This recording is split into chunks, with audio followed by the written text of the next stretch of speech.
लेकिन साथियों अपना नया टॉपिक स्टार्ट कर रहे हैं अपन, जिसका नाम है अंतःस्रावी तंत्र। इंग्लिश में बोलते हैं इसको एंडोक्राइन सिस्टम। क्या बोलते हैं इसको? Endocrine system.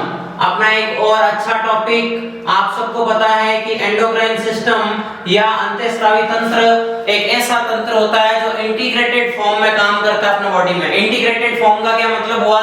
ये अपने शरीर में जितनी भी क्रियाएं होती है उन सब का रेगुलेशन रखता है, उन क्रियाओं को सबको कंट्रोल करता है, नियंत्रित करता है। कैसे करेगा? मैं आपको बताऊं कि अपने शरीर में छोटी छोटी गांठें होती है, छोटे छोटे नोड्स होते हैं, नोड्यूल्स होते हैं, उनसे अलग अलग टाइप के हार्मोन्स का स्रावण होता है, अलग अलग टाइप के एंजाइम का स्रावण होता है। वो अलग अलग प्रकार के एंजाइम व हार्मोन क्या करते हैं अपने शरीर में अलग अलग क्रियाओं को रेगुलेट करते हैं। मैंने कहा जैसे पाचक ग्रंथियां होगी, पाचक ग्रंथियों से पाचन के हार्मोन निकलेंगे जो डाइजेस्टिव सिस्टम को रेगुलेट करेंगे। मैं कहूंगा पीयूष ग्रंथि होगी, उससे पिट्यूटरी हार्मोन निकलेंगे, अपने अंडाशय होगा और वृषण होगा, उनसे मैं कहूंगा अलग टाइप के हार्मोन निकलेंगे जो अपने सेक्सुअल एक्टिविटी को, लैंगिक क्रियाओं को क्या करेंगे? रेगुलेट करेंगे। तो मैं यूं कह सकता हूं एक चैप्टर होता है नर्वस सिस्टम का, मैं यूं कहूंगा किसका? तंत्रिका तंत्र का। तो तंत्रिका तंत्र और अंतःस्रावी तंत्र दोनों साथ में मिलकर के इंटीग्रेटेड फॉर्म में काम कर सकते हैं, काम करते हैं। कई काम तंत्रिका तंत्र संपन्न कर पाता है जिनको अंतःस्रावी नहीं कर पाता है, और कई ऐसे वर्क होते हैं जिनको अंतःस्रावी तंत्र कर पाता है जबकि तंत्रिका तंत्र नहीं कर पाता है। इसलिए कहा जाता है nervous system plus endocrine system is equal to coordination and control. मैंने क्या कहा?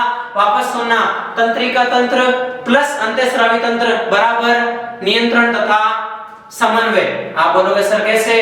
अरे नर्वस सिस्टम और एंडोक्राइन सिस्टम बोथ दोनों साथ में मिलकर के कोऑर्डिनेशन एंड कंट्रोल का काम करेंगे अपने बॉडी में। बात आएगी समझ में।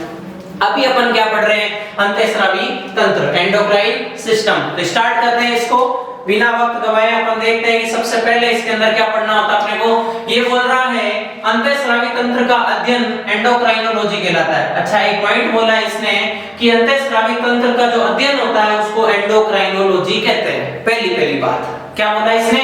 अंतःस्रावी तंत्र का अध्ययन एंडोक्राइनोलॉजी कहलाता है। अरे अंतःस्रावी तंत्र का जो अध्ययन होता है उसको एंडोक्राइनोलॉजी, जिस प्रकार जीव विज्ञान के अध्ययन को बायोलॉजी कहते हैं, हृदय के अध्ययन को कार्डियोलॉजी कहते हैं, वैसे ही अंतःस्रावी तंत्र के अध्ययन को एंडोक्राइनोलॉजी कहते हैं। एक इंपॉर्टेंट वर्ड आता है कि इसका जनक कौन है, इसका पेरेंट कौन है, किसका? एंडोक्राइन सिस्टम का।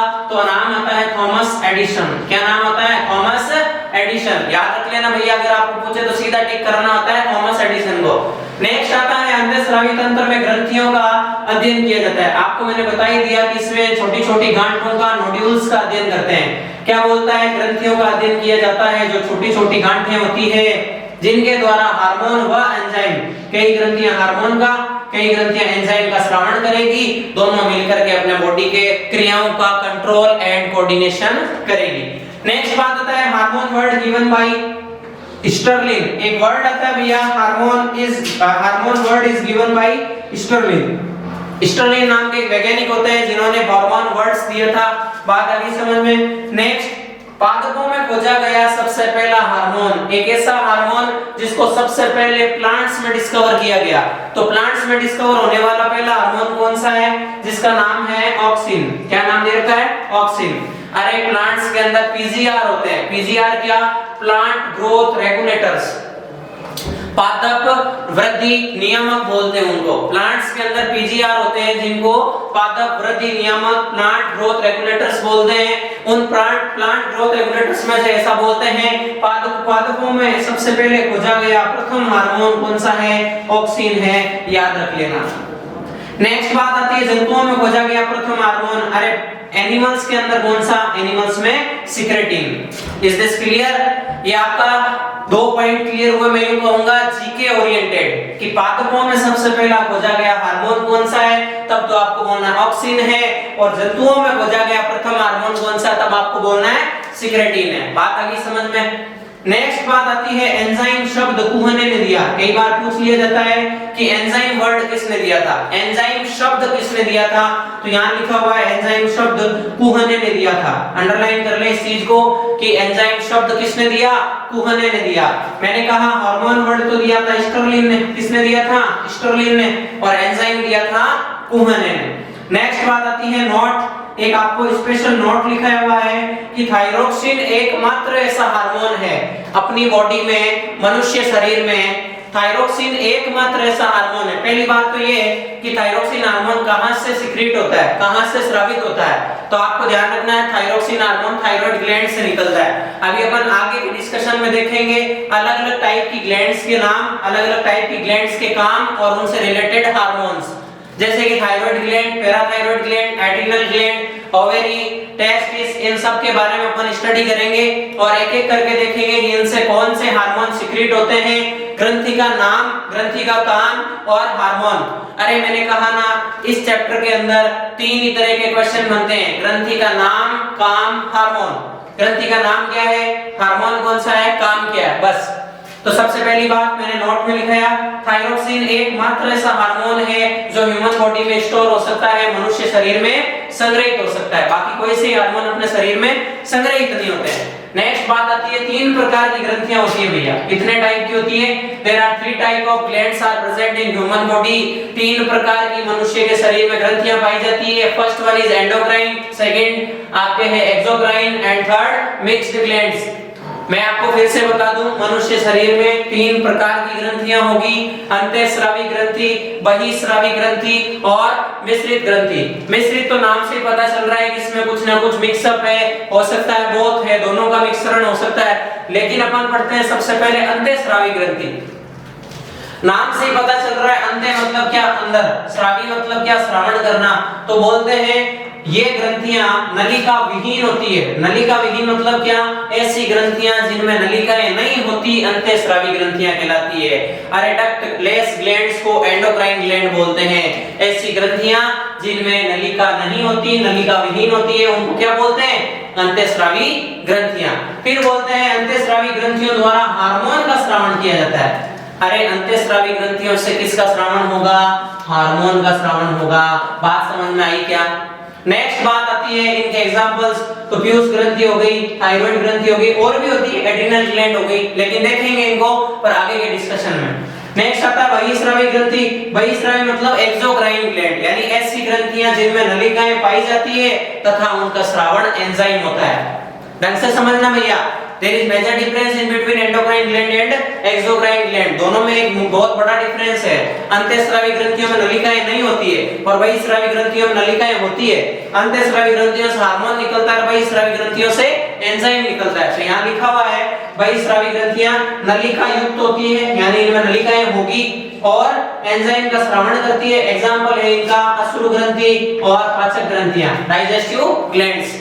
नेक्स्ट आता है आपका मिश्रित ग्रंथि। नाम से पता चल रहा है मिश्रण है, मिक्सचर है किन चीजों का, तो ये बोलता है ये ग्रंथियां नलिका युक्त भी होती है और नलिका विहीन भी होती है, यानी कि ये ऐसी ग्रंथियां हैं जिनमें नलिकाएं होती भी है, नहीं भी होती है। एग्जाम्पल, ये एंजाइम और हार्मोन दोनों का श्रवण करती है। एग्जाम्पल क्या है, अग्नाशय। एग्जाम्पल क्या है इसका, अग्नाशय। अब इनसे आगे अपन और कुछ चीजें उठाते हैं, ग्रंथियों के नाम उठाते हैं और उनके हार्मोन और उनके काम देखते हैं। तो देखना नेक्स्ट अपन उठाते हैं ग्रंथि जिसका नाम है पीयूष ग्रंथि। इंग्लिश में बोलते हैं इसको पिट्यूटरी ग्लैंड। क्या बोलते हैं इसको, पिट्यूटरी ग्लैंड। तो अपन बात कर रहे हैं पीयूष ग्रंथि की। तो पीयूष ग्रंथि से, अच्छा मैंने आपको कहा अपने पढ़ रहे हैं एंडोक्राइन सिस्टम, अंतःस्रावी तंत्र। तो इस अंतःस्रावी तंत्र में अपनी बॉडी में जितनी भी ग्रंथियां हैं जिनसे हार्मोन और एंजाइम का स्रावण होता है, उन सब के बारे में अपन एक एक करके डिस्कशन करने वाले हैं। तो अपन ने सबसे पहली ग्रंथि उठाई है पीयूष ग्रंथि, क्योंकि यही सबसे बड़ी ग्रंथि होती है।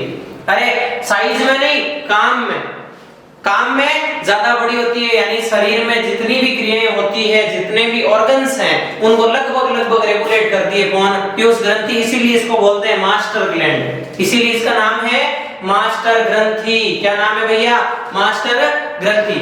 अरे शरीर में होने वाली लगभग क्रियाओं को रेगुलेट ये करेगी। तो आपको भी पता है इसके हाथ में कितना पावर है, इसलिए इसका नाम है मास्टर ग्लैंड। तो देखना पीयूष ग्रंथि, इसे मास्टर ग्रंथि भी कहते हैं। याद रख लेना भैया, अगर सवाल आए कि मास्टर ग्रंथि किसे कहते हैं, मास्टर ग्लैंड किसे कहते हैं, तो आपको वहां पर टिक करना होगा पीयूष ग्रंथि के ऊपर। बात आई क्या समझ में? नेक्स्ट अगर साइज या आकृति की बात कर ले तो देख ला, मटर के दाने जितनी होती है, अरे मटर का एक दाना होता है उसका कितना शेप होता है, वो शेप इसकी होती है।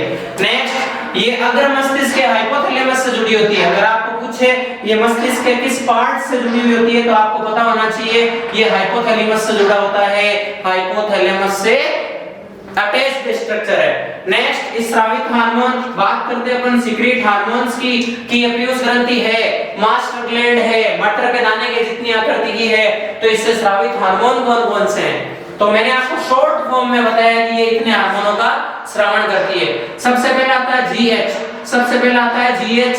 जीएच मतलब ग्रोथ हार्मोन, वृद्धि हार्मोन। जीएच मतलब वृद्धि हार्मोन, अरे जी मतलब ग्रोथ, एच मतलब हार्मोन, ग्रोथ हार्मोन मतलब वृद्धि हार्मोन। तो देखना क्या लिखा हुआ है, इसकी कमी से बच्चा असामान्य छोटा हो जाता है जिसे बोनापन कहते हैं। सर्कस के जो होते हैं मिजेट्स होते हैं सर्कस के अंदर, वो भी इस रोग के कारण ही होते हैं। बात आ रही है समझ में? अरे अगर मनुष्य के शरीर में पीयूष ग्रंथि से जीएच नहीं निकले, अगर मनुष्य के शरीर में जीएच ना निकले या बहुत कम निकले, तब क्या होगा, वो बच्चा असामान्य रूप से छोटा रह जाएगा, यानी बहुत ज्यादा छोटा रह जाएगा, उसकी डेवलपमेंट नहीं हो पाएगी, उसका विकास नहीं हो पाएगा। इसलिए बोलते हैं उसको एक डिजीज हो जाती है जिसका नाम है स्टंटिंग, स्टंटिंग यानी बोनापन।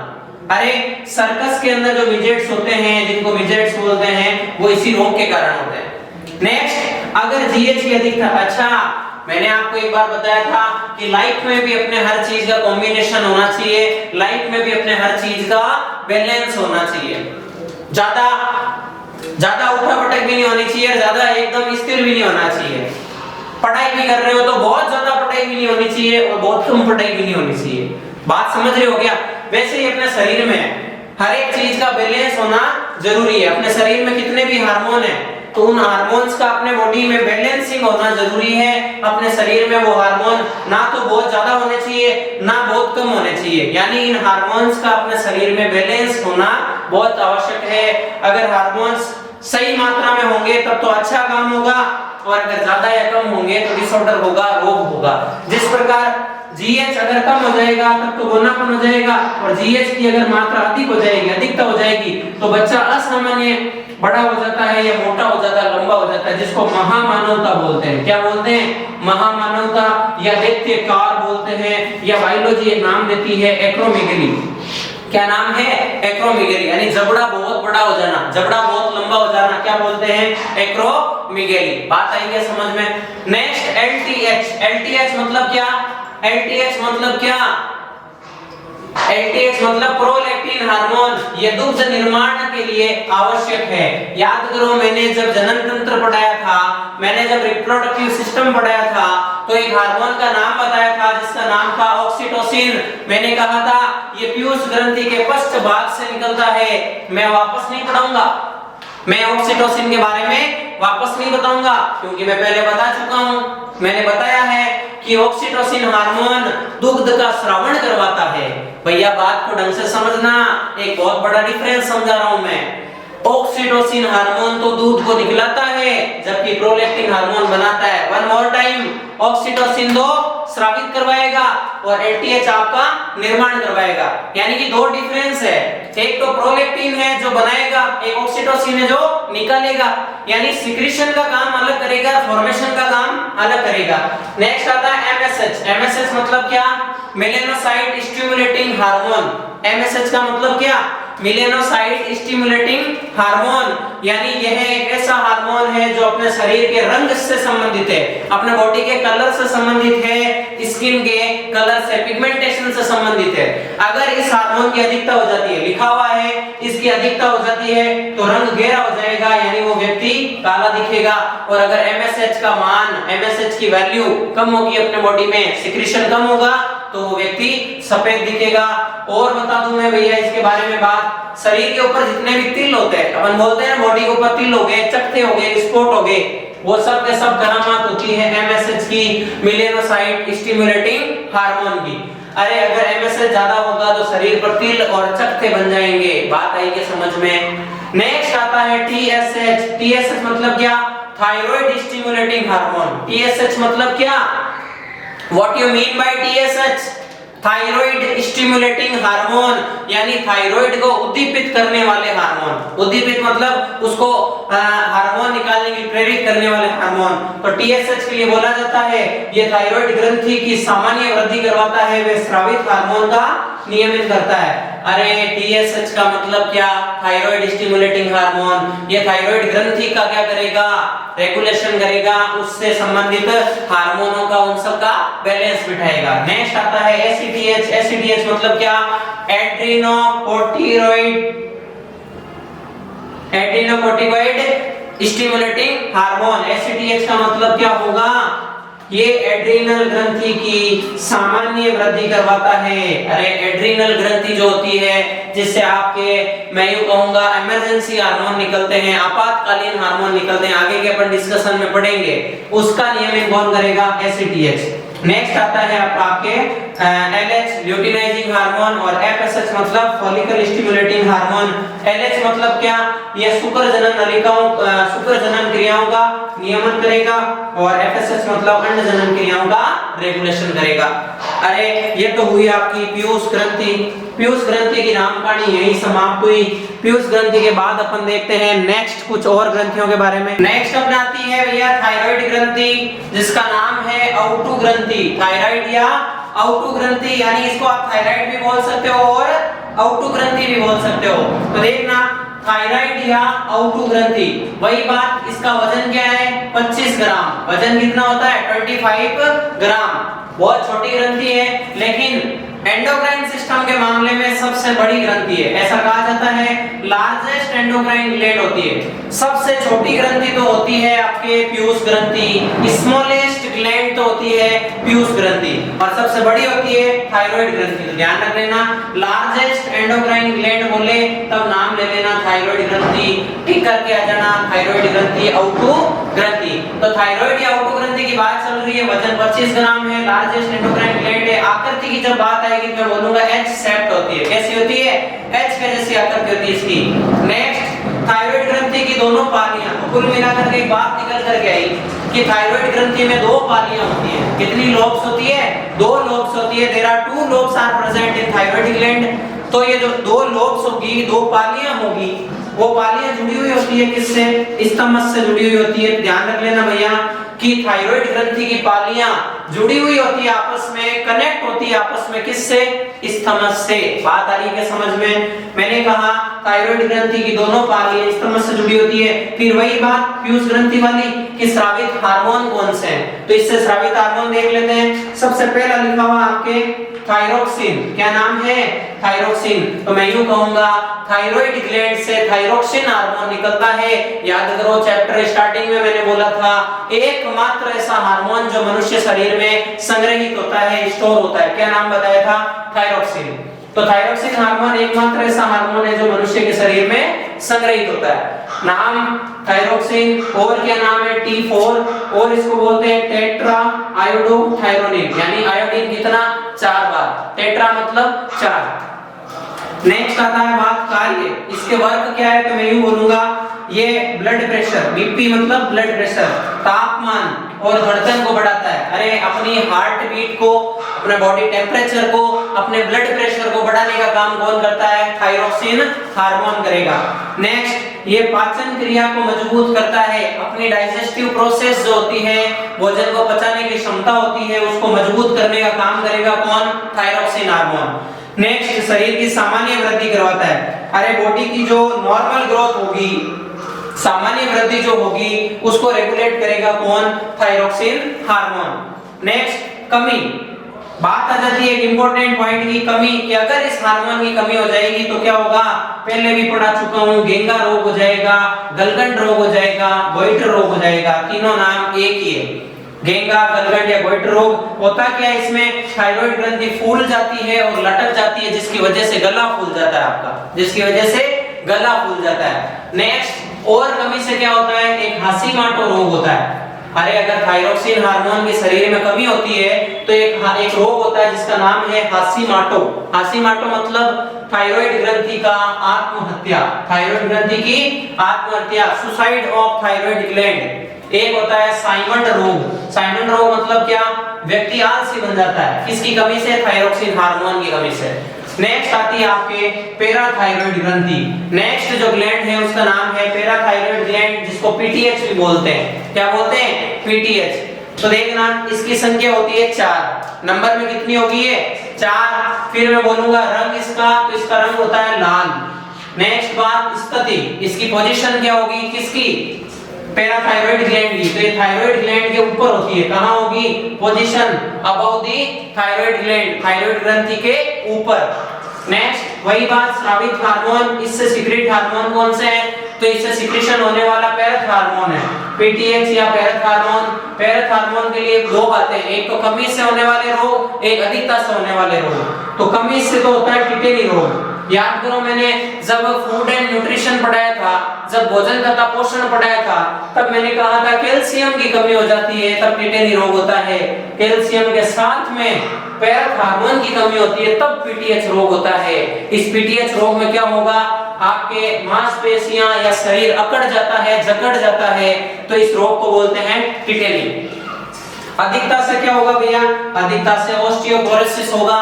अगर अधिकता हो जाएगी तो ऑस्टियोपोरोसिस हो जाएगा। ये पैरथ हार्मोन और एस्ट्रोजन दोनों हार्मोनों पर डिपेंड करता है, जो लेडीज में होता है। और कौन सी ग्रंथियां देखना। नेक्स्ट अपन पढ़ रहे हैं भैया इस चैप्टर का अंतिम चरण समापन की ओर। तो कुछ ग्रंथियां मैंने लिखी है सामने। सबसे पहली ग्रंथि अपन पढ़ रहे हैं पीनियल ग्रंथि। अपन क्या पढ़ रहे हैं? Pineal gland. तो मैं बोलूंगा इस पीनियल ग्रंथि के और भी नाम होते हैं, जैसे कोमाकार ग्रंथि भी बोलते हैं इसको लैंगिक जैविक घड़ी भी बोलते हैं, बायोलॉजिकल क्लॉक ऑफ बॉडी भी बोलते हैं इसको, मस्तिष्क की रेत भी बोलते हैं इसको, ब्रेन सैंड बोलते हैं। क्या बोलते हैं इसको? Brain sand. ब्रेन सैंड मतलब क्या? मस्तिष्क की रेत, मस्तिष्क की रेत। और इसको मनुष्य की तीसरी आंख बोलते हैं, थर्ड आई ऑफ ह्यूमन, मनुष्य की तीसरी आंख। क्या? पीनियल ग्रंथि।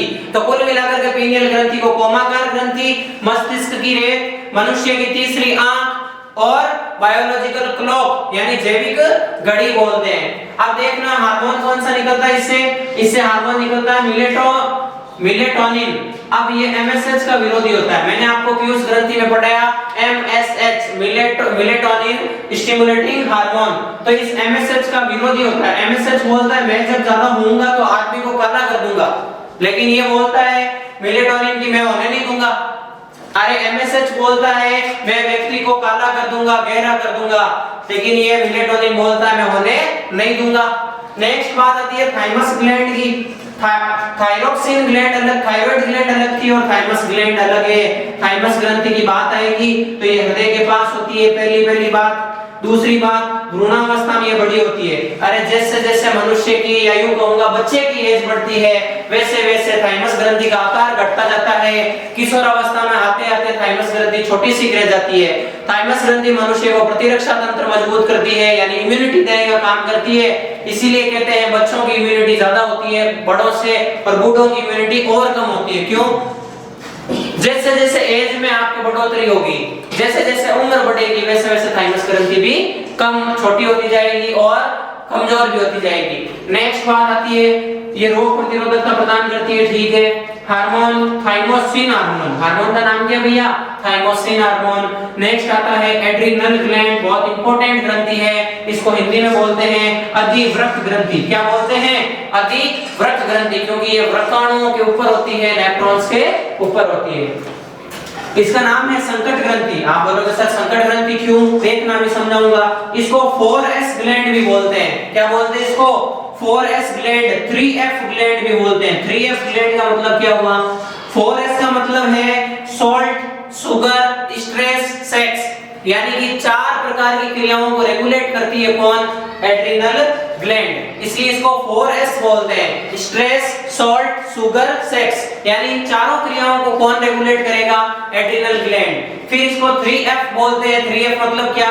फाइट, फ्लाइट, फियर, यानी कि ये करो या मरो ग्रंथि भी होती है। ऐसा कहते हैं इस ग्रंथि के दो भाग होते हैं, दो भाग, एक बाह्य भाग, एक आंतरिक भाग। बाह्य भाग मतलब क्या? तीन हार्मोन निकालेगा, मिनरलोकोर्टिकोइड, ग्लूकोकोर्टिकोइड, गोनेडोकोर्टिकोइड। मिनरलोकोर्टिकोइड मतलब क्या? लवण और जल से संबंधित है। ग्लूकोकोर्टिकोइड मतलब आत्मविश्वास बनाए रखता है।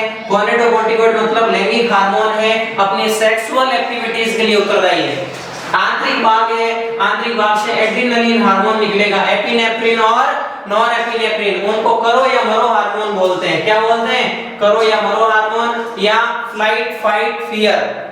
नेक्स्ट अग्नाशय ग्रंथि, लास्ट एंड फाइनल टॉपिक अपना अग्नाशय ग्रंथि का। तो मैं यूं बोलूंगा अग्नाशय ग्रंथि यानी कि पैनक्रियाज, इसको क्या बोलते हैं? पैनक्रियाज। बात आई है समझ में? यह एक मिश्रित ग्रंथि होती है। मनुष्य शरीर की सबसे बड़ी मिश्रित ग्रंथि कौन सी? पैनक्रियाज या अग्नाशय। इसमें भैया कुछ कोशिकाएं होती हैं, जैसे अल्फा सेल्स होती है, जैसे बीटा सेल्स होती है और डेल्टा सेल्स होती है। तो इन सब के अलग-अलग रेस्पेक्टिव वर्क्स होते हैं। तो देखना अल्फा सेल्स से ग्लूकागोन का हार्मोन का स्रावण होता है, यानी ग्लूकोज लेवल बढ़ाने वाला हार्मोन, जबकि बीटा सेल से इंसुलिन का स्रावण होता है और इंसुलिन अगेंस्ट होता है, एंटागोनिस्ट होता है किसका? ग्लूकागोन का। यानी ग्लूकागोन बोलता है मैं ग्लूकोज लेवल को बढ़ाऊंगा, इंसुलिन बोलता है मैं बढ़ाने नहीं दूंगा। ग्लूकागोन बोलता है मैं ग्लूकोज को बढ़ाऊंगा, इंसुलिन बोलता है मैं बढ़ाने नहीं दूंगा। यानी अल्फा कोशिकाएं बीटा कोशिकाओं की विरोधी होती है, बीटा कोशिकाएं अल्फा कोशिकाओं की विरोधी होती है। फिर आता है डेल्टा कोशिकाएं। डेल्टा कोशिका मतलब सोमेटोस्टेटिन हार्मोन का स्रावण करना। सोमेटोस्टेटिन हार्मोन बोले तो क्या? सोमेटोस्टेटिन हार्मोन बोले तो शरीर में भोजन का स्वांगीकरण करने वाला हार्मोन। तो ये हुआ अपना एंडोक्राइन सिस्टम से रिलेटेड चैप्टर। नेक्स्ट अपन बातें करेंगे कुछ और अगले टॉपिक को लेकर के। तब तक के लिए जय हिंद, जय भारत, लगे रहें, धन्यवाद।